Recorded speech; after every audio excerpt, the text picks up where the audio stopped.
partir était toujours un choix, il n'y aurait pas de réfugiés. Si rester était toujours possible, il n'y aurait pas d'exilés. Et si tous les départs se ressemblaient, nous n'aurions pas à débattre en ce jour. Honorables membres du jury, distingués invités, bonjour. Je suis Abamalou Fanta, candidate numéro 1. Aujourd'hui, il est indéniable que derrière chaque frontière franchie se cache une question plus grande que les kilomètres parcourus. La migration est-elle un droit ou une nécessité? À cette question, la simplicité de ma réponse ne devrait pas vous étonner. La migration est un droit lorsqu'elle naît d'un rêve. Elle devient une nécessité lorsqu'elle naît d'une détresse. Depuis toujours, l'humanité est en mouvement. La traversée des marchands a fait bouger les déserts. La traversée des savants a secoué les continents. Aujourd'hui, la traversée des étudiants fait parler les océans. Selon les Nations Unies, plus de 280 millions de personnes vivent dans un pays différent de celui où elles sont nées. 280 millions, mesdames et messieurs. Ce chiffre nous rappelle une vérité incontestable. Migrer n'est pas une anomalie, un abandon ou une trahison. Migrer est une liberté. Oui, une liberté.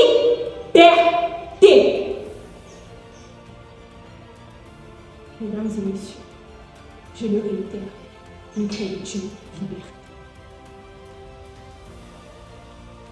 Sauf que, honorables membres du jury, je dis bien, sauf que toutes les migrations ne naissent pas d'un rêve, certaines naissent d'une blessure. Lorsque l'exil devient le projet le plus rentable d'une famille, la blessure naît. Lorsque l'inconnu paraît plus effrayant que le quotidien, la blessure naît. En ce moment-là, parlerons-nous encore d'un droit? Oui, toi, au premier rang, parleras-tu d'un droit ou d'une nécessité? Je le réitère, parleras-tu d'un droit ou d'une nécessité? En réalité, certaines personnes quittent leur pays pour apprendre d'autres langues, que c'est beau. D'autres le font parce que le soir, boum! Le matin, boum! D'autres le font parce que le bruit des bombes a remplacé le silence. Le voyage regarde l'avenir de soi. L'exil fuit le présent. Le voyage est une liberté. L'exil est une incongruité. Aujourd'hui, je loue ce proverbe africain qui dit « La rivière ne quitte jamais sa source sans raison ». Alors, avant de juger ceux qui partent, rappelez-vous que tous les exils n'ont pas le même visage. Certains sonnent guerre, d'autres tonnent faim, d'autres encore nomment désespoir. Mais tous racontent la même histoire. Celle d'un être humain qui cherche un endroit où vivre avant de chercher une manière de vivre. Mesdames, messieurs, je me souviens de Mariam. Ah, Mariam! Mariam n'a jamais quitté son village. Pourtant, la migration a traversé sa vie comme une tempête. Une première fois lorsque son mari est parti. Une seconde fois lorsque son fils est parti. Une troisième fois lorsque les nouvelles ont cessé d'arriver. Depuis, elle partage son quotidien avec l'attente, l'absence et le silence. Car, lorsqu'un jeune migre, il n'emporte pas juste une valise. Il emporte un rire, une présence, une histoire. Alors, non!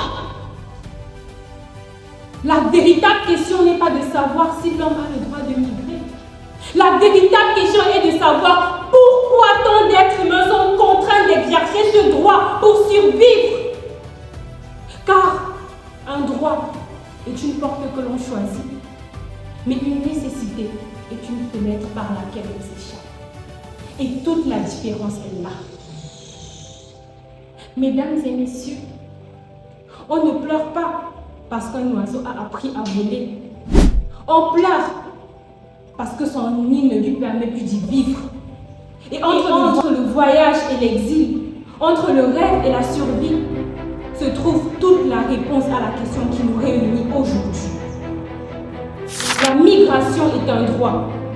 Je le crois, je le défends, je le revendique.